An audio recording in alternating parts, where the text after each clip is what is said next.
यदा यदा हि धर्मस्य ग्लानिर्भवति भारतम् अभ्युत्थानम् अधर्मस्य तदात्मानं सृजाम्यहम् परित्राणाय साधूनां विनाशाय च दुष्कृतां धर्म संस्थापनार्थाय संभवामि युगे युगे।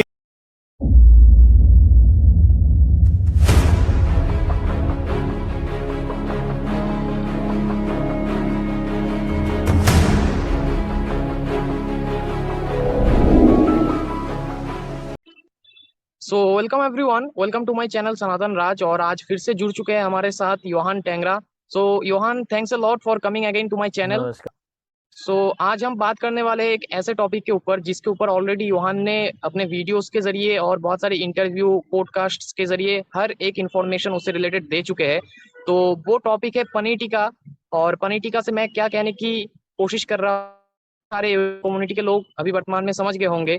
And Yohan, let's name it as paneer tikka only, क्योंकि सेंसरशिप और बहुत सारे प्रॉब्लम्स आते हैं, आपको पता है अगर असली नाम अगर हम यूज करेंगे उसका। जी तो ब्रो, आज मैंने पनीर टिक्का से रिलेटेड कुछ ऐसे नए क्वेश्चंस रेडी किए हैं जो क्वेश्चंस अभी तक अनटच्ड रहे और अभी तक उसके ऊपर ज्यादा लाइट शेड नहीं किया गया किसी के भी द्वारा।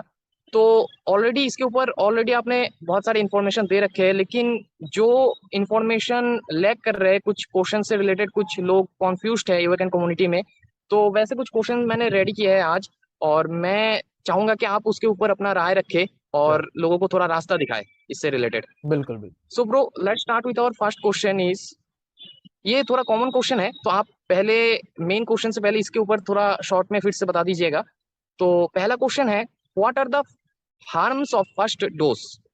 जो फर्स्ट डोज आया था उसको बहुत सारे लोगों ने लिया था और उसके बाद कुछ लोग जागरूक हो गए थे और बाकी के डोज नहीं लिए थे, लेकिन जिन लोगों ने पहला वाला लिया था उन लोगों के साथ अब तक क्या क्या हार्म होने के चांसेस है और आगे फ्यूचर में उनको क्या क्या प्रॉब्लम्स फेस करना पड़ सकता है। ओके, सो देखो, फर्स्ट डोज सेकंड डोज दोनों सेम ही है, सो इट्स नॉट के उसमें कोई अंतर होगा वैसे। बट हमें पहले, इसके पहले हम समझे कि डोज का क्या इफेक्ट होगा, हमें थोड़ा समझ लेना चाहिए कि ये टीका जो है वो कैसे काम कर रहा है। तो ये टीका अनलाइक अदर जो भी टीके हैं हमारे पास, ये हमारे शरीर में तो माइक्रो ऑर्गेनिज्म के अगेंस्ट इम्यूनिटी बनाने के लिए इसको बनाया गया है, चाहे वो पोलियो हो या स्मॉल पॉक्स हो। तो पुराने टीकों में क्या होता था कि जो कीटाणु था उसका वो लोग एक भाग या हिस्सा डालते थे वो टीके में, और फिर वो थियरी है टीकाकरण का कि वो थोड़ा आपको देंगे पहले, और जब एक्चुअली में पूरा कीटाणु आएगा तो फिर आपका शरीर उससे लड़ पाएगा, आपकी इम्यूनिटी ऑलरेडी प्रिपेयर्ड रहेगी। ये टीकाकरण का थियरी है। अभी पनीर टीके में ऐसा नहीं हो रहा है। पनीर टीके में क्या हो रहा है कि ये लोग एक्चुअली में जेनेटिक लेवल पे आपके जो सेल्स है आपके शरीर में, उनको एक मैसेज दिया जा रहा है कि आपके शरीर खुद ही वो कीटाणु का एक भाग बनाए, जो कि अभी के टाइम में आप जो महामारी हुई नहीं हुई उस पे तो मतलब अलग डिस्कशन होना चाहिए। बट जो भी हुआ, उसको जो कीटाणु रिस्पॉन्सिबल था, जो मीडिया ने बताया कि जिस वायरस की वजह से हो रहा था, वो टीका जो है हमारे शरीर को ये इंस्ट्रक्शन दे रहा है कि उसका छोटा हिस्सा बनाए। तो पहले, और ये सब मतलब भारत में भी जो टीका बन रहा है उसमें जो भारत का टीका है, जो सबको नाम पता होगा, जो कंपनी है भारत में जो बना रही है, उसका जो टेक्नोलॉजी है वो वैसा नहीं है। उसका टेक्नोलॉजी पुराने टीकों जैसा है। तो जिन लोगों ने वो लिया है फर्स्ट डोज में, मैं कहूंगा कि उनको साइड इफेक्ट के प्रोफाइल और चांस कम है कंपेयर टू जो पूना वाला ने टीका बनाया है। वो थोड़ा और घातक वाला है, बिकॉज वो ये नए टाइप का जो टेक्नोलॉजी की मैं बात कर रहा हूँ उसके बेसिस पे बना हुआ है कि वो एक्चुअली में बाहर से आपको कीटाणु का भाग नहीं दे रहा, बट आपके बॉडी को ही जेनेटिकली इंस्ट्रक्ट कर रहा है कि वो अंदर से वो जो हार्मफुल स्पाइक प्रोटीन है उसको बनाए। और फिर वो जब बनता है तो ये बहुत ही एक टॉक्सिक प्रोटीन है, जो एक वायरस का हिस्सा है। ठीक है, और इस पे बहुत सारे वैज्ञानिक पेपर अवेलेबल है कि ये कैसे अलग अलग तरीकों से शरीर को नुकसान पहुंचाता है। और इसमें भी बहुत सारा विज्ञान अवेलेबल है कि ये महीनों महीनों के बाद भी जिन लोगों ने पनीर टीका लिया है उनके खून में ये प्रोटीन पाया जा रहा है, और यही प्रोटीन रिस्पॉन्सिबल है जो क्लॉट्स हो रहे हैं, जो हार्ट अटैक्स हो रहे हैं, जो हम्म, न्यूरोलॉजिकल डिसऑर्डर्स हो रहे हैं लोगों में, प्रायॉन डिजीज हो रहा है, अलग अलग टाइप की हम्म, ऑटो इम्यून डिजीजेस का डेवलपमेंट हो रहा है।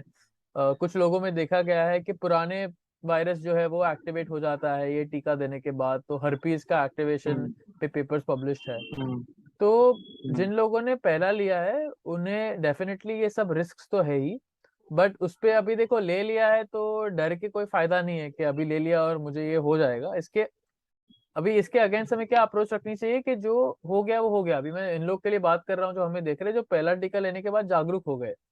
तो जो हम्म, हो गया वो हो गया, आप उसको तो चेंज नहीं कर सकते, आपने जो भी करना था कर लिया। बट अभी क्या कर सकते हो आप, हम उस पे हमारा फोकस रहना चाहिए। तो आप अगर इसके दुष्परिणामों में जाओगे कि टीके के क्या क्या दुष्परिणाम है, तो इस पे तो पूरी पूरी किताब मतलब लिख सकते हैं। अभी इतना सबूत आ गया है कि कौन से टाइप के इवेंट्स हो रहे हैं जिसके बारे में मैंने थोड़ा जिक्र किया यहाँ पे। तो अभी उसके बारे में ना सोचते हुए हम लोग इसके बारे में सोचे कि शरीर अभी हमने कर दिया है, देखो मे बी वो प्लेसिबो भी हो सकता था, ये भी चांस है। तो मे बी आपने एक ले लिया, आपका लक अच्छा है कि आपको प्लेसिबो बैच मिल गया, तो आपको कुछ ऐसे होगा नहीं। बट आप अगर उसको मान के बैठोगे कि मैंने टीका ले लिया, तो प्लेसिबो इफेक्ट की वजह से आपके शरीर में और चेंजेस हो सकते हैं, जो कि एक्चुअली में ट्रू ट्रू ट्रू। आप अगर अच्छे माइंडसेट में होते तो मे बी नहीं होते।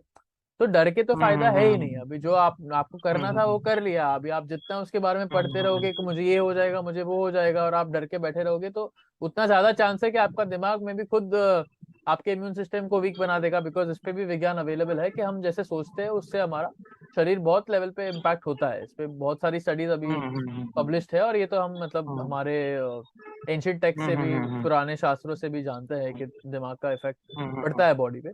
तो इसके बारे में डर के फायदा नहीं है। बट हमारे पास अभी अच्छे वैज्ञानिक है, अच्छे साइंटिस्ट है, जो प्रोटोकॉल पब्लिश कर रहे हैं कि हम ये प्रोटीन की टॉक्सिसिटी अगर ले लिया है तो फिर उसको इधर डिटॉक्सिफाई करने में या उसकी टॉक्सिसिटी कम करने में हम लोग क्या नेचुरल पदार्थ, सप्लीमेंट्स, ये सब चीजें ले सकते हैं जिससे वो इम्प्रूव हो। तो मैंने इस पे हमारे चैनल पे मैं जिस कंपनी में काम करता हूँ उनके सीईओ के साथ एक वीडियो किया है जहाँ पे हम विस्तार से समझाते हैं कि इसका डिटॉक्सिफिकेशन के लिए क्या क्या उपचार लोग यूज कर सकते हैं। और हमारी कंपनी भी है आई थ्राइव, जिसमें हम पर्सनली लोगों को हेल्प भी करते हैं जिनके पास पैसे है। ऑफ कोर्स जिनके पास नहीं है तो फ्री में जो भी इंफॉर्मेशन शेयर करना था वो हमने शेयर कर दिया है। बट अगर किसी को ऐसे गाइडेड अप्रोच चाहिए कि कैसे वैज्ञानिक तरीके से बॉडी से हम उसको स्वस्थ बना सके और ये सब चीजों को निकाल सके, तो वो मैं मतलब मेरा प्रॉपर जॉब है, वो मैं वहाँ पे प्रोफेशनली काम करता हूँ, ये मेरा फुल टाइम करियर भी है। तो आप लोग मतलब इधर वो वीडियो देख लो, वहाँ पे जो हमने टिप्स बताई है, क्योंकि वो एक एक 1.5 घंटे का वीडियो है वो, तो उसमें हमने बहुत सारा इन्फॉर्मेशन बताया है। उसमें पीडीएफ भी है, एक फ्री पीडीएफ हम लोग ने निकाली है। दूसरे वो रिसोर्सेज भी है पीडीएफ मेरे का साथ। लिंक और वीडियो का जी, मैं लिंक आपके मैं साथ शेयर डिस्क्रिप्शन कर में सकता डाल दूंगा। हूँ जी। हाँ ब्रो, वैसे मैं एक और क्वेश्चन पूछने वाला था इसी के रिगार्डिंग कि सेकंड डोज और थर्ड डोज के भी क्या क्या नुकसान हो सकते हैं, लेकिन मुझे लगता है कि अब और पूछने की जरूरत नहीं है क्योंकि आपने इसी में सारा चीज कवर कर लिया है। इन लेकिन इन फिर भी अगर जनरल आप मैं क्या चाहते हो कि बोलूंगा कि अगर आपने जितना लिया उतना आपका रिस्क बढ़ते जाता है, बिकॉज उतना continuous spike protein manufacturing body में ट्रिगर होते रहता है, और फिर आपके एंटीबॉडीज भी हम्म राइज होते हैं। तो देखो वैज्ञानिक तरीके से अगर इसको हम्म समझाने जाऊं, तो अगर हम लोग कॉन्स्टेंटली टीका लेते रहेंगे और हमारे एंटीबॉडी लेवल्स बढ़ते जाएंगे, तो एंटीबॉडीज का क्या हम्म मतलब यूज होता है कि बॉडी में जब इन्फेक्शन फैलता है, कीटाणु मतलब मल्टीप्लाई होके फैलते हैं, तो उनको अटैक करने के लिए बॉडी फिर एंटीबॉडी बनाती है और टी सेल्स बनाती है। ये हमारे इम्यून सिस्टम के दो चीज है जो शरीर यूज करता है कीटाणुओं को फाइट करने के लिए जब वो बॉडी में इन्फेक्शन फैल रहा होता है। तो अभी इसमें समझने की जरूरत है कि अगर ये एंटीबॉडी लेवल्स हाई रहते गए, जबकि हमें कोई थ्रेट है ही नहीं बाहर से, मतलब जब कोई कीटाणु है ही नहीं, तो भी हम टीका ले लेके हमारे एंटीबॉडी लेवल्स हाई कर रहे हैं, तो बिकॉज वो एंटीबॉडीज यूज नहीं होंगे, वो फिर दूसरे टिश्यू में जाने लगते हैं हमारे बॉडी के, जैसे कि दिल हो गया हमारा या इंटेस्टाइन हो गया, और फिर वहां पे ये मतलब अटैक करके हेल्थ मतलब क्या हमारी शरीर में इश्यूज पैदा करती है, समस्याएं पैदा करती है। तो जितना आप ज्यादा लेते रहोगे उतना ज्यादा आपको चांस है कि जो भी मतलब एडवर्स इफेक्ट्स है ये टीके के, वो आपको होने के चांस बढ़ते जाते हैं।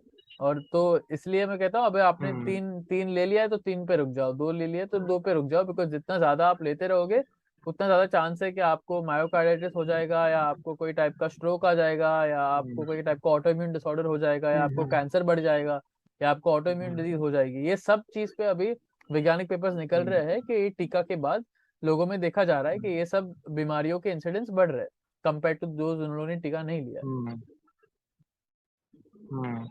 So, bro, great insight and a great advice for the awakened community and everyone Thank on you. this from you. तो नेक्स्ट क्वेश्चन जो है ब्रो, मैंने एक चीज देखा है कि ये टीका लेने के बाद मैक्सिमम जो रिगोरस फिजिकल एक्टिविटी में इन्वॉल्व है, जैसे कि प्लेयर्स, यहाँ तक कि हमारे इंडियन आर्मी के जवानों में भी देखे गए हैं, जो इंडियन आर्मी के जवान अपने नॉर्मल ट्रेनिंग पीरियड में ही 40 से लेकर 50 किलोमीटर इजीली दौड़ लेते हैं, वही इंडियन आर्मी के जवान जब वो पनी टीका लिए थे और उसके बाद किसी ट्रेनिंग या फिर किसी के चलते 10 किलोमीटर रनिंग उनका प्रोग्राम था, एक रिसेंटली एक न्यूज आया था नॉर्थ ईस्ट साइड में ही शायद, तो 10 किलोमीटर रनिंग वो कर भी नहीं पाए और वहीं पे सारे के सारे स्ट्रोक की वजह से मर गए। पहले उनको प्रॉब्लम हुआ था लेकिन ultimately every one of them died, जी, एवरी मैंने वन ऑफ देम। वीडियो देखा था वो। हाँ, और बाद में मैंने कुछ इंडियन आर्मी पर्सनल्स जिनको पर्सनली जानता हूँ, जब मैंने उनको पूछा था तो उन लोगों ने मुझे एक तरीके से मतलब सस्पिशियस तरीके से एक बिहेवियर से उन्होंने रिप्लाई किया था और उन लोगों ने कहा था कि ये नॉर्मल हीट स्ट्रोक था, सन बहुत ज्यादा था और रनिंग भी बहुत ज्यादा हो गया इस वजह से। So this is not logical and very absurd answer from their side because they are capable of much more rigorous physical activity in very harsh conditions.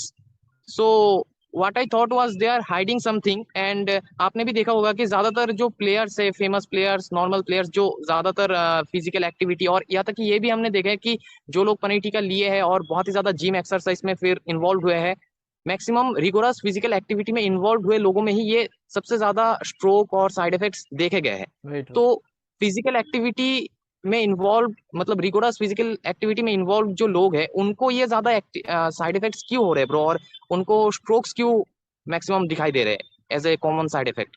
तो इसके ऊपर आप थोड़ा अगर हाईलाइट करते तो, थोड़ा इंसाइट शेयर करते तो। देखो, अभी इस पे वैज्ञानिक तरीके से अलग अलग थियरीज ही है, हम एग्जैक्टली ये जान नहीं सकते कि क्यों हो रहा है, बिकॉज इस पे ट्रायल्स वैसे हुए नहीं है जहाँ पे वैज्ञानिक इसको बराबर से स्टडी किए है। अगर ऐसे ट्रायल्स होते हैं तो हमें बराबर वैज्ञानिक तरीके से पता चलेगा, नहीं तो तब तक हम बस जो शरीर की अंडरस्टैंडिंग है हमारी विज्ञान के पास, उसके बेसिस पे हम कुछ स्पेकुलेट कर सकते हैं इन्फॉर्म तरीके से कि क्या हो रहा होगा।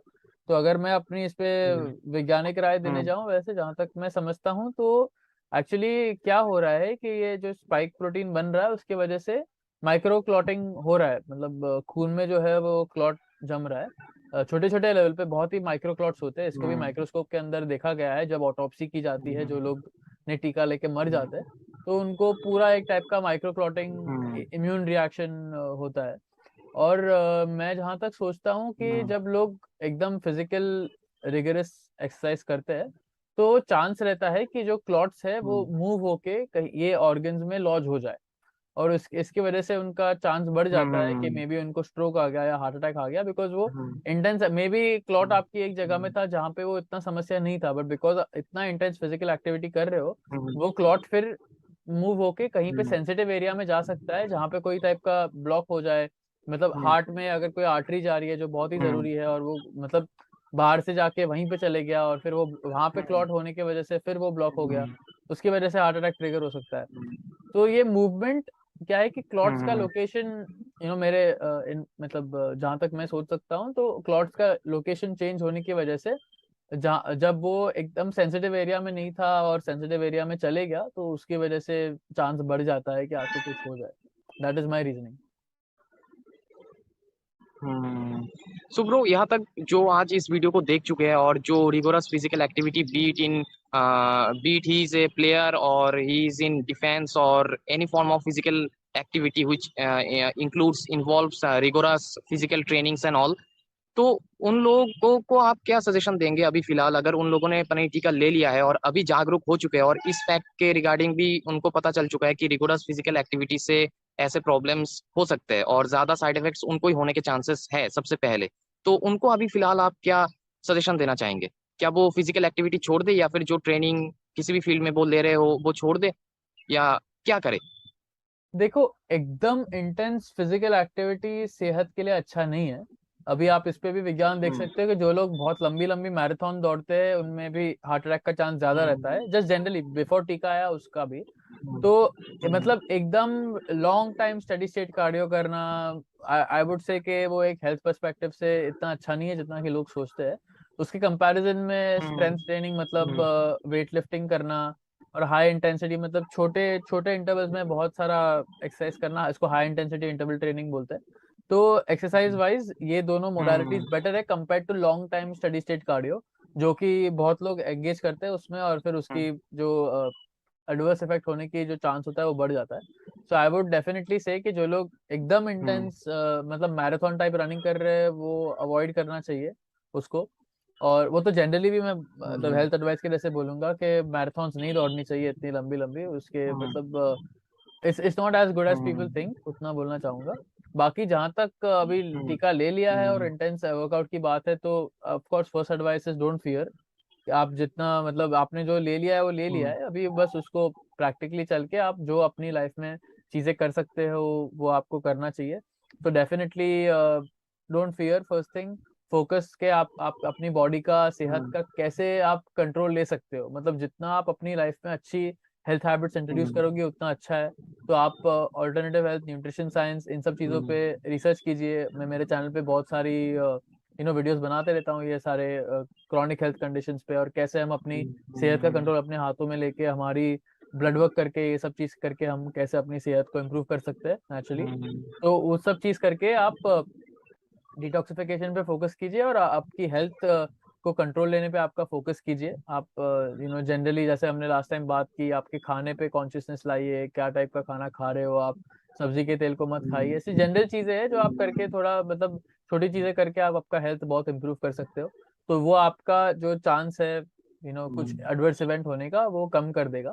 और आप अपने डिटॉक्सिफिकेशन पे फोकस कीजिए। जिन लोग ने भी टीका लिया है तो आपको आपकी हेल्थ के बारे में और केयरफुल रहने की जरूरत है कंपेयर टू मतलब टीका नहीं लिया होता तो उनको थोड़ा वो थोड़ा और लैक्स हो सकता है कंपेयर टू दो जिन लोग ने लिया है। बट जिन लोग ने लिया है आप डर के माइंडसेट से आपकी हेल्थ के बारे में मत सोचो, but just think from a proactive perspective कि अभी मैंने ले लिया है तो मेरी सेहत को इम्प्रूव करने के लिए आपको ज्यादा टाइम और रिसोर्सेज स्पेंड करने चाहिए।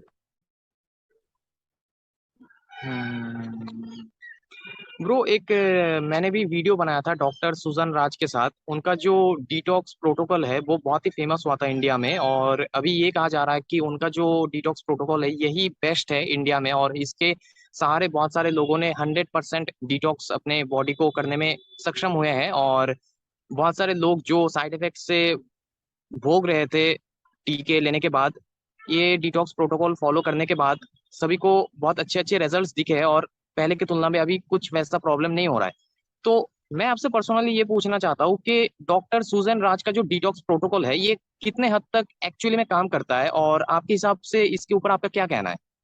Do you suggest this protocol for everyone? देखो वैज्ञानिक तरीके से अगर कोई चीज को एवेल्यूएट करनी होती है तो उसके लिए ट्रायल्स चाहिए होते हैं। विदाउट ट्रायल्स मैं बोल नहीं सकता कि उसकी एफिकेसी कितनी है वैज्ञानिक तरीके से, बिकॉज ट्रायल्स, क्लिनिकल ट्रायल्स में क्या होता है कि एक ग्रुप को जो चीज हम लोग टेस्ट करने की कोशिश कर रहे हैं वो दी जाती है, दूसरे ग्रुप को नहीं दी जाती है। और फिर उनको ब्लड पैरामीटर्स को स्टडी किया जाता है और उसके मतलब सैंपल साइज भी होती है, मतलब लार्ज इनफ ग्रुप पे वो किया जाता है। अभी हमारे पास वो टाइप की स्टडीज नहीं है तो मैं आपको वैज्ञानिकली ऐसे कोई बोल नहीं सकता, आपको आके कोई भी ऐसा क्लेम नहीं कर सकता कि ये 100% इफेक्टिव है, या बिकॉज उस पर स्टडीज हुई ही नहीं है। बट जहां तक हमारी समझ है कि क्या चीज कर रही है, तो अभी हमारे पास क्या डेटा अवेलेबल है कि लोग ले रहे हैं उससे उन्हें फायदा मिल रहा है। और डॉक्टर सुजन दास ने कुछ रिपोर्ट भी प्रेजेंट की है उनके जो मतलब जो जिन लोगों के साथ वो डील कर रही थी कि उनका हीमोग्लोबिन A1C एकदम ऑफ था और वो लेने के बाद उनका बराबर हो गया। तो ऐसे इंडिविजुअली देख के हम मतलब वही एविडेंस है हमारे पास कि इंडिविजुअली और जो लोग ले रहे हैं उनको लेके बेनिफिट हो रहा है। अभी देखो जब अब अगर मुझे उसका इफ आई हैड टू से कि ये काम करता है नहीं करता है तो मुझे उसको ज्यादा गहराई में स्टडी करना पड़ेगा, उसका डॉक्यूमेंटेशन स्टडी करना पड़ेगा, जो अभी तक मुझे समय नहीं मिला है स्टडी करने को। तो आई वुड लाइक टू से कि मैंने इस पे मतलब जो भी डॉक्यूमेंटेशन है उसका कि कैसे काम करता है एग्जैक्टली मुझे समय नहीं मिला उसको स्टडी करने के लिए। बट जहां तक मेडिकली हम बात करें इसकी, तो जब तक ट्रायल्स नहीं होते तब तक हम डेफिनेटली बोल नहीं सकते कि काम करता है नहीं करता है। जहां तक उन्होंने जो इंडिविजुअल केसेस बताए हैं उनके क्लाइंट्स के, उससे सुनने मतलब सुनने में और रिपोर्ट देखने में लगता है कि उसका प्रभाव हो रहा है और बेनिफिशियल प्रभाव हो रहा है। तो आई वुड लाइक टू से कि लोगों को अपनी खुद की रिसर्च करनी चाहिए and then they should decide. जैसे मैंने बोला कि डिटॉक्सिफिकेशन एक एक्चुअली में अगर इसको स्टडी करने जाओ तो बहुत ही इन डेप्थ साइंस है, और इसमें अलग अलग पाथवेज होते हैं, बॉडी के अलग ऑर्गन्स होते हैं जो डिटॉक्सिफिकेशन में इन्वॉल्व होते हैं। तो मतलब वैज्ञानिकली इस पे बोलना ऐसे बहुत मुश्किल है जब तक और ठोस सबूत नहीं हो हमारे पास। बट जब तक अगर किसी को लगता है कि वो लेके आपकी सेहत को बेनिफिट हो सकता है डिपेंडिंग ऑन जो दूसरे लोगों ने लिया है और उनको बेनिफिट हो रहा है, तो फिर आप कंसिडर कर सकते हो लेना। बट मैं उसको एंडोर्स नहीं करूंगा बिकॉज मुझे और मतलब ठोस सबूत चाहिए होता है कोई भी चीज को एंडोर्स करने के लिए। सो ब्रो, एक और क्वेश्चन है जो बहुत सारे लोग मुझसे भी पर्सनली पूछ रहे थे, और इससे रिलेटेड बहुत सारे जो एवेकेंट लोग हैं जिन्होंने इस पनीर टीका को नहीं लिया है, वो बहुत ही ज्यादा कॉन्फ्यूज्ड और एक तरीके से डरे भी हुए हैं, क्योंकि ये उन लोगों की सीन में बता रहा हूँ आपको जिन लोगों ने पनीर टीका नहीं लिया है, लेकिन वो बहुत सारे पनीर टीका लिए हुए लोगों के बीच में रह रहे। अब मेरा ही एग्जांपल अगर आप पकड़ लेंगे तो मेरे घर में मैं अकेला ही लास्ट बचा हूँ जिसने नहीं लिया है, और मेरे सारे के सारे family members A to Z सभी ने पनीर टीका ले रखे हैं। तो मैं उन्हीं के बीच हमेशा रहता हूँ, 24 घंटा उन्हीं के बीच खाता हूँ, पीता हूँ, सोता हूँ। और मेरे जैसे ऐसे और भी लोग हैं जो मे बी उनके फैमिली ने टीका नहीं लिया है, लेकिन एक ऐसे सोसाइटी कम्युनिटी में रह रहे हैं जिन जहाँ पे सारे के सारे लोगों ने पनीर टीका ले रखा है। तो क्वेश्चन यही है इन लोगों का और मेरा भी आपसे कि क्या हमें पनीर टीका लिए हुए लोगों से कुछ प्रॉब्लम हो सकता है? जिन लोगों ने पनीर टीका नहीं लिया है, क्या उनको पनीर टीका लेने वाले लोगों से प्रॉब्लम हो सकता है अगर वो उनके साथ 24 घंटे रह रहे, उठ रहे, बैठ रहे, और उनके बहुत ही मेजर पॉपुलेशन के बीच वो अकेले हो गए हैं एक तरीके से? तो इतने सारे पनीर टीके लिए हुए लोगों से क्या उनको प्रॉब्लम हो सकते हैं जो नहीं लिया है? देखो ये प्रॉब्लम मेरे हिसाब से शुरुआत में ही थी। मतलब जब लोग टीका इमीडिएटली ले रहे थे तब हमें बहुत सारी रिपोर्ट्स देखने को मिल रही थी कि शेडिंग का फिनोमिना हम बोल सकते हैं कि जो स्पाइक प्रोटीन्स बन रहे हैं बॉडी में वो एक बॉडी से दूसरे शरीर में जाके फिर वो इश्यूज कॉज कर रहे थे। तो ये फिनोमिना मैं बोलूंगा जहाँ तक मेरी रिसर्च है तो लोगों को इससे इतना पैरानॉइड नहीं होना चाहिए। मेरे हिसाब से रीजनेबल होने के लिए किसी ने अगर जस्ट टीका लिया है तो उनसे 2-3 week try to avoid close contact, मतलब आप एकदम क्लोज कांटेक्ट अवॉइड करने की कोशिश करो। But don't be scared for ever. मतलब अगर किसी ने टीका लिया है और उसको ऐसे 1 महीना हो गया है तो बहुत कम चांस है कि वो कुछ फैला रहा है, बिकॉज बॉडी में कंटिन्यूसली वो मैसेज नहीं जा रहा। मतलब मैसेज चले गया, बॉडी ने वो प्रोटीन्स बना लिए, और फिर वो लाइकली है कि आपका इम्यून सिस्टम भी, मतलब आपको अगर वो स्पाइक प्रोटीन किसी ने फेंक दिया तो उसके अगेंस्ट आपका इम्यून सिस्टम भी है ना जो आपको डिफेंड करेगा। ऐसा नहीं है कि मतलब आप टोटली डिफेंसलेस हो अगर कोई ऐसा अटैक आता है हमारे, मतलब भगवान के जरिए हमारा शरीर बना है, ऑल्दो उसको एक्स्ट्राटेरेस्ट्रियल्स ने मैनिपुलेट किया है, बट तो भी हमारे पास इम्यून सिस्टम है जो हमें ये सब चीजों से बचाता है। तो अगर आप पे कोई स्पाइक प्रोटीन छोड़ भी रहा है तो आपका इम्यून सिस्टम है जो आपको बचाएगा, और पहला एक्सपोजर होता है तब जाके वो रिएक्शन होता है, बिकॉज स्पाइक प्रोटीन भी है वो सिंथेटिक है, वो नेचुरली आप मतलब एक्सपोजर में नहीं आया है। बट एक बार आई थिंक इम्यून सिस्टम उसके अगेंस्ट इम्यूनिटी बना लेता है तो फिर उसका प्रभाव जो है वो बहुत ही कम हो जाता है, नेग्लिजिबल हो जाता है। इसके लिए हमें इतना डरने की जरूरत नहीं है। एक बार किसी ने टीका ले लिया और उसका बहुत समय हो गया है, अगर कोई बूस्टर भी ले रहा है तो try to avoid contact with them, close contact with them, मतलब कुछ वीक के लिए। बट कंटिन्यूसली डरते मत रहो कि आप हर टाइम बाहर जा रहे हो और कोई टीका वाला आपके सामने, मतलब मैं बहुत लोगों से इंटरेक्ट करता हूँ जो टोटली वैक्सीनेटेड है और जिन लोग ने 2 डोज ले लिए, 3 डोज ले लिया, और मैंने नोटिस किया था कि एकदम शुरुआती टाइम में जब सेकेंड वेव आया था तब मैं जब बहुत बाहर जा रहा था तो मुझे ऐसे लग रहा था, वियर्ड सिम्टम्स आ रहे थे, और वो भी 2-3 दिन के लिए कि मुझे कोई हेडेक आ गया और मुझे चेस्ट में थोड़ा पेन हो रहा था स्लाइट, और वो हाँ 1-2 दिन में ब्रो, सेम चीज निकल गया अपने आप। मैं बीच में थोड़ा, हाँ बीच में थोड़ा डिस्टर्ब करके आपको कहता हूँ। सेम चीज मेरे एक दोस्त ने भी मुझे रिपोर्ट किया था। वो कुछ सेशंस करवाती है, तो वहाँ पे एक पनीर टीका लिया हुआ लड़की आ गई थी। तो उसको सेशन करवाने के बाद 1 घंटा या 2 घंटा बाद वो जो मेरा दोस्त है उसको भी हेडेक जैसे प्रॉब्लम, फीवर जैसे प्रॉब्लम शुरू होने लग गए थे, लेकिन उसने कोई भी फिजिकल रूप से कैजुअलिटी नहीं किया था। मतलब खान पान, लाइफस्टाइल उसका सही चल रहा था, अपने तरफ से उसका कोई दिक्कत नहीं था, ना ही क्लाइमेट का कोई प्रॉब्लम था, ना ही घर में कोई और वायरल फीवर था जिससे स्प्रेड हो सके। बहुत ही अजीब तरीके से और शॉकिंग तरीके से उसको वो चीज दिखा था। तो बाद में उसने बताया कि क्या ये इस वजह से हो सकता है कि जो मेरे सेशन में कुछ लोग थे उसमें एक लड़की ऐसा थी कि जो पनीर टीका ली ली हुई थी। तो बाद में मुझे लगा कि may be that was the cause, जो आप भी अभी मेंशन कर रहे थे, आपको भी हेडेक और स्टार्टिंग में बहुत सारे ऐसे प्रॉब्लम्स दिखे थे। और मैंने एक रिसर्चर का भी डॉक्यूमेंट देखा था कि हमारा इम्यून सिस्टम स्पाइक प्रोटीन के प्रति जितना ज्यादा इम्यून है, हमें उतना ज्यादा प्रॉब्लम कम होगा। तो कुछ लोगों के दिखे जाते हैं कि इस स्पाइक प्रोटीन के अगेंस्ट उनका इम्यूनिटी कुछ ज्यादा ही इम्यून है, कुछ ज्यादा ही स्ट्रांग है, और कुछ लोगों के इम्यूनिटी इस स्पाइक प्रोटीन के अगेंस्ट कम स्ट्रांग है। तो मे बी जिनका इम्यूनिटी फर्स्ट फेज में कम है हम्म उसके अगेंस्ट, उनको ही वो पनीर टीका लिए हुए लोगों से प्रॉब्लम हो रहा है। लेकिन जैसे कि आपने कहा कि ये धीरे धीरे बिल्ट अप हो जाता है हमारा इम्यूनिटी उस स्पाइक प्रोटीन के अगेंस्ट में, तो उतना चिंता करने वाली बात इसमें भी नहीं है और डरने की वाली कोई बात नहीं है। अगर हम सारे के सारे अगर हमारे फैमिली मेंबर ने टीका लिया हुआ है और हमने नहीं लिया हुआ है, या फिर एक ऐसे सोसाइटी या कम्युनिटी में रह रहे हैं जहाँ पे सारे के सारे लोगों ने ये ले रखा है और मैंने और मेरे फैमिली ने या फिर किसी के फैमिली ने नहीं लिया हुआ है, सो यस या दैट्स या एक्यूरेट। या या और ब्रो इसके रिगार्डिंग आप फिर भी कोई सेफ गार्ड करने के लिए अपने आप को टिप्स देना चाहोगे? अगर ऐसे लोगों के बीच कोई रह रहा है तो वो थोड़ा बहुत क्या डिफेंस ले सकता है इसके अगेंस्ट? अभी मैं जो भी चीजें मैं रेकमेंड तो कर सकता हूँ, बट ये सब चीजें मतलब सप्लीमेंट फॉर्म में महंगी आती है। अगर किसी के पास पैसे है तो आई वुड से कि आप ग्लूटाथायोन सप्लीमेंटेशन कंसिडर कीजिए, बिकॉज वो हमारा बॉडी का मास्टर एंटीऑक्सीडेंट है। हम्म फिर अगर स्पाइक प्रोटीन हम्म के अगेंस्ट प्रोटियोलिटिक एंजाइम्स काम करते हैं अगर आपकी बॉडी में है, तो उसको ब्रेक डाउन करने के लिए, हम्म निकालने के लिए प्रोटियोलिटिक एंजाइम्स बहुत हम्म इंपॉर्टेंट होते हैं। तो अच्छे एंजाइम्स हम्म के सप्लीमेंट में आप इन्वेस्ट कर सकते हो। अगर ग्लूटाथायोन को अफोर्ड हम्म नहीं कर सकता तो फिर एन-एसिटिलसिस्टीन नाम का एक सप्लीमेंट है, उसको लोग यूज कर सकते हैं, हम्म बिकॉज वो बॉडी में सिस्टीन के लेवल्स बढ़ाता है, जो एक अमीनो हम्म एसिड है जो इवेंचुअली ग्लूटाथायोन बनाता है बॉडी में। हम्म अगेन अभी ये सब चीजें टेक्निकल है और मोस्ट लोगों के पास पैसा नहीं है। मुझे अगर किसी के पास रिसोर्सेज हम्म पैसा अवेलेबल है तो I would say generally N-acetyl supplementation अच्छा है। जनरली आपके विटामिन डी लेवल्स 20 के ऊपर होने चाहिए। ओके, तो आप आपके अगर विटामिन डी हम्म लेवल्स कम है तो उनको मेक श्योर कि वो 20 के ऊपर है।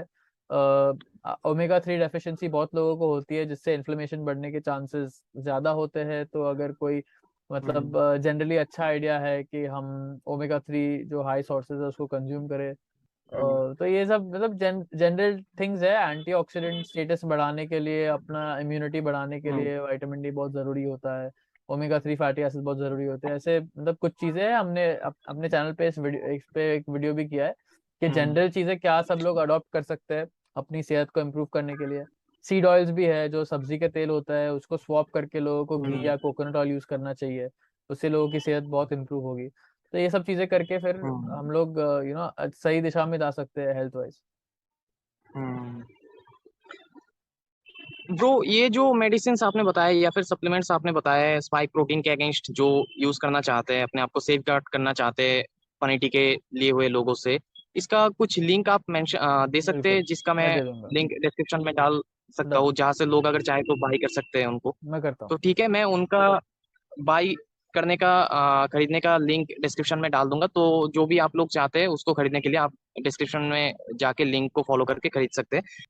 सो ब्रो नेक्स्ट क्वेश्चन ये है, जिन लोगों ने पनीर टीका नहीं लिया है, क्या उन लोगों को उचित है मैरी या फिर सेक्सुअल एक्टिविटी में इन्वॉल्व होना उन लोगों के साथ जिन लोगों ने पनीर टीका लिया हुआ है?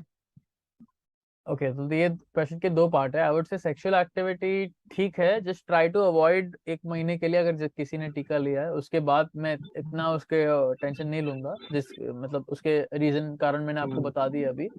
जहां तक बच्चे लाने की बात है तो उसमें देखो, मैंने अभी कुछ रिसर्च में देखा है कि कुछ वैक्सीन जो टीका लिए हुए है वो कपल्स को एक्चुअली बच्चे आ रहे हैं काली आंख के साथ। मतलब कैसे समझाऊं अभी इसको, एक फिनोमिना देखा गया है दुनिया में जहाँ पे कुछ लोग जो है वो पूरी काली आंख के साथ जन्म लेते हैं। और इसको कनेक्ट भी किया गया है स्पिरिचुअली के उनका कोई टाइप का मतलब स्पिरिचुअल बेस लैकिंग है, या मतलब वैसे टाइप की इस पे रिसर्च अवेलेबल है। तो आई वुड से अगर आप बच्चे लाने की को मतलब सोच रहे हो तो आपको थोड़ा और कॉन्शियस होना चाहिए कि आप ऐसा पार्टनर चूज करो जो जिसने टीका नहीं लिया है। Okay, that is, but of course अभी देखो, आप अगर ऐसी दुनिया में कम लोग हैं जिन्होंने टीका नहीं लिया है, तो अगर आप किसी के ऐसे प्यार में पड़ते हो तो आपको ऐसे ट्रेड ऑफ करना चाहिए। इट्स नॉट कि अगर उसने टीका लिया है तो शादी कर ही नहीं सकते और बच्चे लाने का सोच ही नहीं सकते, बट जनरली ट्राई करो एक जिन्होंने टीका नहीं लिया ऐसे पार्टनर ढूंढने का। अगर कोशिश करने के बाद नहीं मिलता है तो ऐसी लाइफ जीने से, तो अकेली लाइफ जीने से अच्छा है कि आप किसी, मतलब आपको प्यार मिल जाए किसी ने जिसने टीका लिया है। ऐसा नहीं है कि जिन लोगों ने टीका लिया है वो सब लोग बुरे हैं, हम लोग भी ऐसा सोचते हैं कि मतलब उनके अगेंस्ट नफरत रहती है, ये लोग अनकॉन्शियस है, ये लोग हमारी गुलामी को बढ़ावा दे रहे हैं, बिकॉज वो सब चीजें तो है ही। बट बहुत सारी लोगों ने मजबूरी भी में लिया है। बहुत सारी लोगों का स्पिरिचुअल डेवलपमेंट इतना स्ट्रांग नहीं है कि वो अपने आप के लिए खड़े होके उसको रेजिस्ट कर पाए, और उनको अपनी जॉब के लिए अलग अलग कारणों के लिए, मैं जस्टिफाई नहीं कर रहा, मैं खाली कह रहा हूँ कि हर आदमी के अलग अलग कारण है जिसके वजह से उन्होंने टीका लिया। ऐसा नहीं है कि सभी लोग ने टीका लिया वो मानते हैं कि टीका उनके लिए अच्छा है या उनको बेनिफिट देगा, बट बहुत लोगों ने प्रेशर में आके लिया है अलग अलग टाइप के। और सभी लोगों की स्पिरिचुअल डेवलपमेंट सेम नहीं होती है। अभी मैं और आप, हमने अपने आप पे काम किया है इस पे, मतलब सालों से। हम लोग अब रिसेंटली नहीं जगे हैं, मतलब आप 2 साल से जगे हो, जब से पैंडेमिक आया तब से। मैं इस पे बहुत सालों से काम कर रहा हूँ उसके पहले। तो हमारी मतलब कॉन्शियसनेस का जो लेवल था और अवेयरनेस इतना था कि हम उसको सही टाइम पे आने पे हमारे पास इंफॉर्मेशन था और हम उसको एग्जीक्यूट कर पाए एक्शन से, और हम उसको इनकार कर पाए। बट अभी बहुत सारे लोगों की प्रेपरेशन वैसी थी नहीं, उन्होंने इसका समय नहीं निकाला, अभी वो सब उनकी गलती है। बट गलतियां सबसे होती है। तो अब मैं इसके यही यही कहूंगा कि आप ढूंढने की कोशिश करो जिन लोगों ने टीका नहीं लिया है। अगर नहीं मिलता है कोई, तो अकेली लाइफ जीने से अच्छा है कि आप अपना मतलब जो भी पार्टनर है वो टीका किए हुआ, उससे आप शादी या लॉन्ग टर्म प्रोस्पेक्ट्स का सोच सकते हो। और फिर बच्चे के बारे में भी अभी कुछ रिसर्च ऐसी आ रही है, बट ऐसा नहीं है कि सारे कपल्स जिन्होंने टीका लिया है उनको काली आंख वाले बच्चे आ रहे हैं, ऐसा कुछ हो रहा है। तो उसमें भी अभी चांस है, अभी रिस्क रिस्क तो लाइफ में सब चीज में होता ही है। तो अभी छोटा सा रिस्क है कि आपने अगर लिया कि तो मे बी आपका बच्चा वैसे जन्म लेगा। बट ऐसा नहीं है कि टीका के पहले हमारे पास ऐसा चांस नहीं था। मतलब टीका के लिए पहले भी कपल्स बच्चे लाते थे तो कुछ बच्चे डिफॉर्मिटीज के साथ बॉर्न होते थे, ऐसा नहीं है कि कभी बच्चे डिफॉर्मिटीज के साथ बॉर्न नहीं होते। तो अभी ये सब तो हमारा स्पिरिचुअल एक्सपीरियंस ही है। अगर कोई चीज आ भी गई ऐसे लाइफ में तो उससे सीख के आगे ग्रो करने का पर्सपेक्टिव होना चाहिए, ना कि हम डर के पूरा टाइम जीते रहे।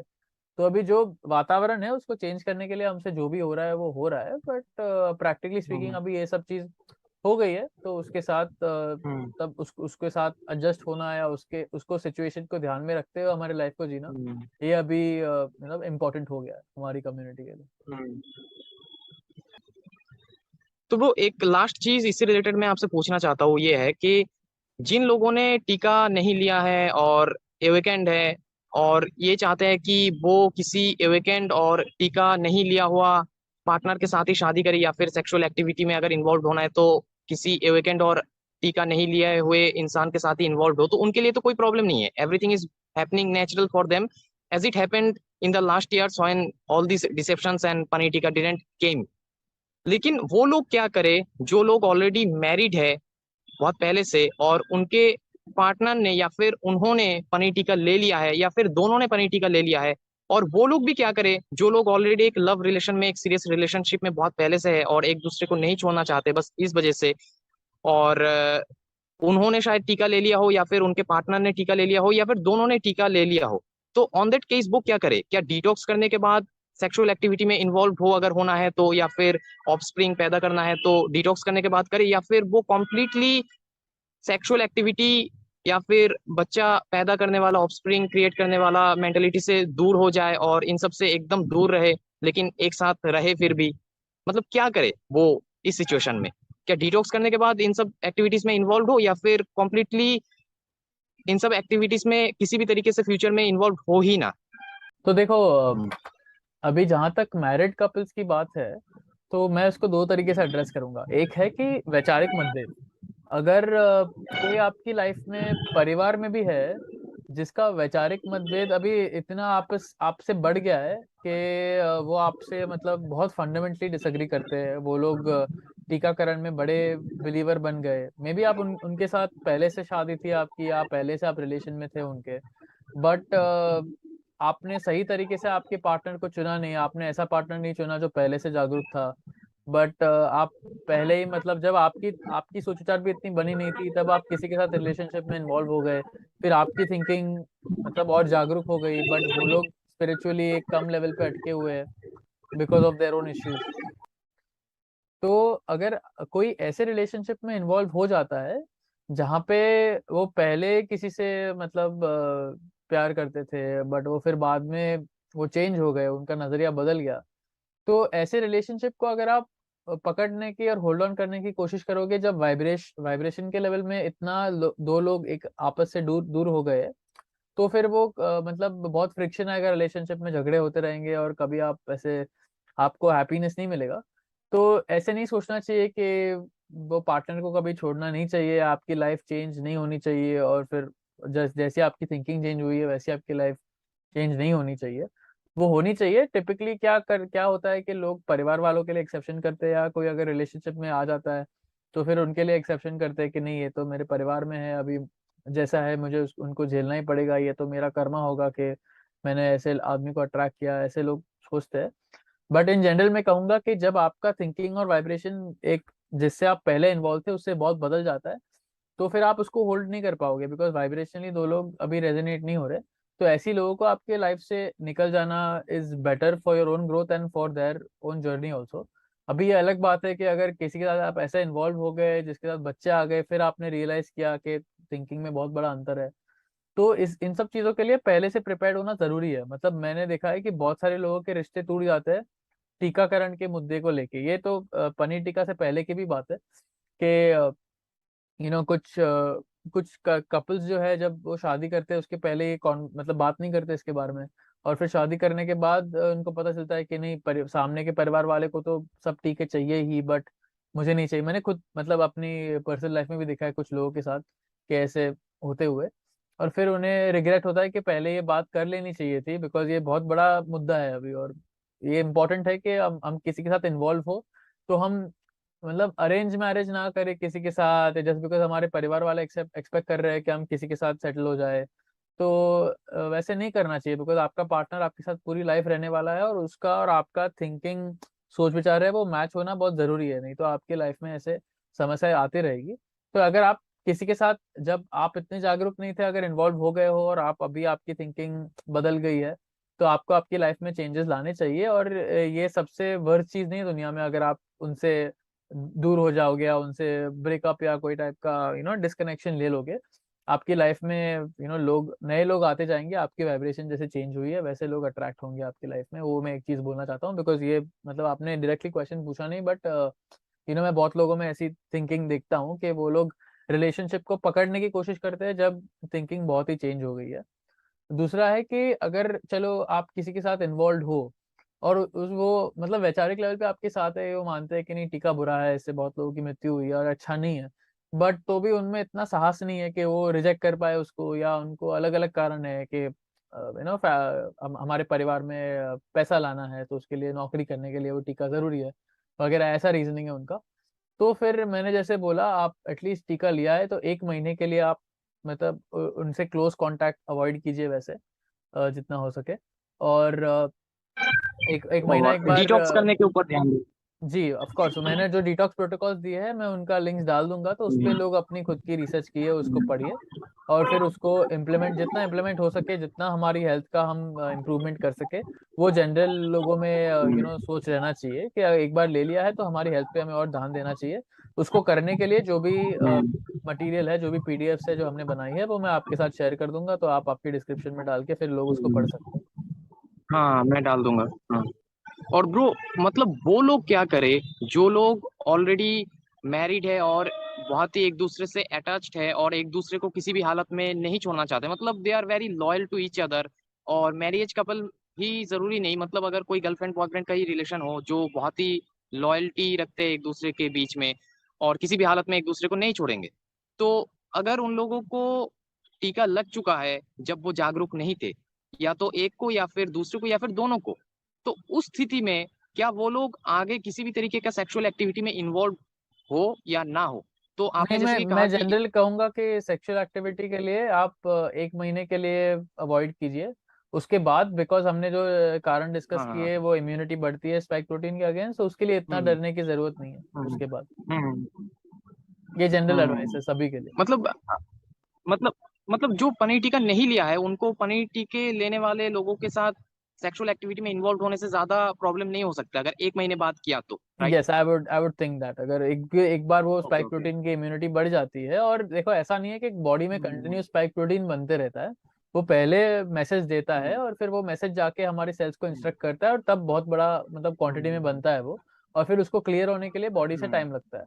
तो ऐसा नहीं है कि आपकी बॉडी में हम्म, कंटिन्यूस बनते जा रहा है, अभी मे भी कुछ चांस है कि हम्म, कुछ लोगों में होता होगा, बट उस पे मतलब अभी इतना ठोस विज्ञान हम्म, अवेलेबल नहीं है कि स्पाइक प्रोटीन कितने टाइम के लिए बनता है, कब उसका प्रोडक्शन बंद होता है। हम्म, इतना तो हमें पता है कि स्पाइक हम्म, प्रोटीन लोगों के बॉडी में महीनों के बाद भी पाए गए हैं, बट ऐसा नहीं है कि वो हम्म, कंटिन्यूसली प्रोड्यूस मतलब होते रहेंगे। देखो एंटीबॉडी लेवल्स भी डिक्लाइन होती है शरीर में टीका लेने के बाद, जब हम लेते हैं तो स्पाइक होती है फिर डिक्लाइन होती है, बिकॉज वो स्पाइक प्रोटीन की मात्रा भी कम होती है। तो ऐसा नहीं है कि मेरे रिसर्च के हिसाब से कि spike protein continuously for ever बनते जाता है, वो बनता है और फिर उसका प्रोडक्शन भी डिक्लाइन होता है बॉडी शरीर में। तो ये सब कारणों की वजह से आई वुड से कि कुछ वीक के लिए अवॉइड कीजिए, उसके बाद अभी ले लिया है तो देखो लाइफ में बहुत चीजें इंपॉर्टेंट होती है। अभी आप डर के जीते रहोगे, और मतलब सेक्सुअल फिजिकल इंटीमेसी में भी लाइफ में बहुत इंपॉर्टेंट होता है। अगर आपको वो आपकी पार्टनर के साथ मिलेगा नहीं तो आपकी रिलेशनशिप में बहुत सारी समस्याएं खड़ी होगी, और फिर वो अलग टाइप की प्रॉब्लम्स लेके आएगी लाइफ में, जितना कि आप किसी के साथ आपके पार्टनर के साथ सेक्स करोगे उसके साथ जो छोटा चांस है कुछ चीज होने का, उससे बहुत बड़ी समस्या है आपकी रिलेशनशिप लाइफ में खड़ी हो जाएगी अगर दो पार्टनर्स के बीच वो इंटीमेसी खत्म हो जाती है। तो ये सब ट्रेड ऑफ्स को सोचना चाहिए, बस ऐसे मत सोचो कि खाली वो हेल्थ का रिस्क है, बट आप उसको नहीं करोगे तो फिर दूसरी क्या समस्याएं खड़ी होगी आपकी लाइफ में, उसके बारे में भी लोगों को सोचना चाहिए। और डिटॉक्स पे भी फोकस करना चाहिए अगर ऑफस्प्रिंग बिल्कुल। के बारे में आई सोच वुड रहे से हो तो, ऑफस्प्रिंग के बारे में सोच रहे ताकि हैं तो प्लीज जो मैं प्रोटोकॉल दे रहा हूँ उनको बराबर से स्टडी किए, जितना आपसे इम्प्लीमेंट होता है करिए। बाकी फिर उसको देखो, हम्म, हमारा काम क्या है कि अभी हमारे प्रैक्टिकल कंट्रोल में जितना चीज है हमें उसको करना है, बाकी का आप फिर यूनिवर्स पे छोड़ दो, आप आपकी स्पिरिचुअलिटी पे छोड़ दो। जो होना है वो फिर हो जाएगा, आप उसको ज्यादा कुछ कर नहीं सकते, आपके कंट्रोल में जितना है आप करने की कोशिश करो, फिर तो जो होना है वो होगा। आपके प्रोज एंड कॉन्स डिसाइड करके आपके लाइफ में डिसीजन लो आप अपने हिसाब से। तो मतलब हमारा काम है कि बस हम जितना हमसे हो सके उतना करें, फिर उसके बाद हम डर के जी के कोई फायदा नहीं है। मतलब आप आपके स्टेप्स ले लो, मतलब अभी मैं उसका दूसरा उदाहरण भी दूंगा। लोग मुझे मतलब फ्रीक्वेंटली पूछते हैं कि मुझे डर नहीं लगता, मुझे कुछ बाहर जाऊंगा कभी कुछ हो जाएगा, अटैक हो जाएगा वगैरह। तो मैं प्रैक्टिकली अपनी लाइफ में स्टेप्स लेता हूँ, मतलब अपना प्राइवेसी सिक्योर करने के लिए, और जो भी मैं स्टेप्स ले सकता हूँ अपनी सिक्योरिटी के लिए या अपना देखरेख करने के लिए वो मैं करता हूँ। फिर मैं डरता नहीं हूँ उसके बाद, मतलब मुझे जो करना था मैंने कर लिया, अभी जो होना है वो हो जाएगा। वैसे टाइप का एटीट्यूड लेके हम रखेंगे तो वो प्रैक्टिकल ओरिएंटेड भी है, या हमारे अब कंट्रोल में जितना है हम उतना ही कर सकते हैं। फिर डर डर डर डर से किसी के कोई फायदा नहीं है, मतलब डर आपको कुछ हेल्प नहीं करेगा, वो आपको इनफैक्ट डर स्पिरिचुअली भी आपके टुवर्ड्स ऐसे एक्सपीरियंसेस या ऐसे जो लाइफ में हम सिचुएशन फेस करते हैं वो अट्रैक्ट करेंगे जो आपको नुकसान करेंगे। तो लोगों को डर के माइंडसेट से इन जनरल निकलना चाहिए, ये सब चीजों के बारे में जान के।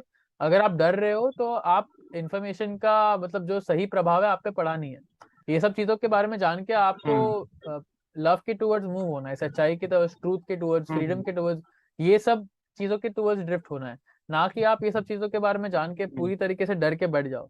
बिकॉज अगर आप खाली फिजिकल लेवल में जो हो रहा है उसको ही फोकस करोगे और आप स्पिरिचुअलिटी पे ध्यान नहीं दोगे तो आपका वो टाइप का माइंडसेट बन जाएगा, और फिर ये सब चीजों के बारे में जान के फायदा भी नहीं है, बिकॉज आप कॉन्स्टेंटली डर के ही जीते रहोगे और आप दूसरे लोगों को भी डराते रहोगे, उनकी वाइब्रेशन भी कम होगी। तो मतलब in general fear based thinking के लोगों से बाहर आना चाहिए। ये सब चीजें हो रही है अभी, इसके बारे में हमको पता है, तो डर के बारे में ना सोच के हम क्या कर सकते हैं उसके बारे में सोच के प्रैक्टिकल जिंदगी जीनी चाहिए। ये मेरा सबसे बड़ा एडवाइस रहेगा लोगों को। So, Johan, thanks a lot for enlightening on these topics that are yet untouched till now thank you. on paneer tikka and all.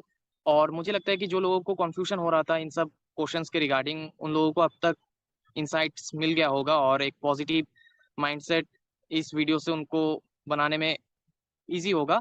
So thanks a lot, Yohan, thank you for sir. Joining again with thanks us. Lot for inviting me. Thanks. या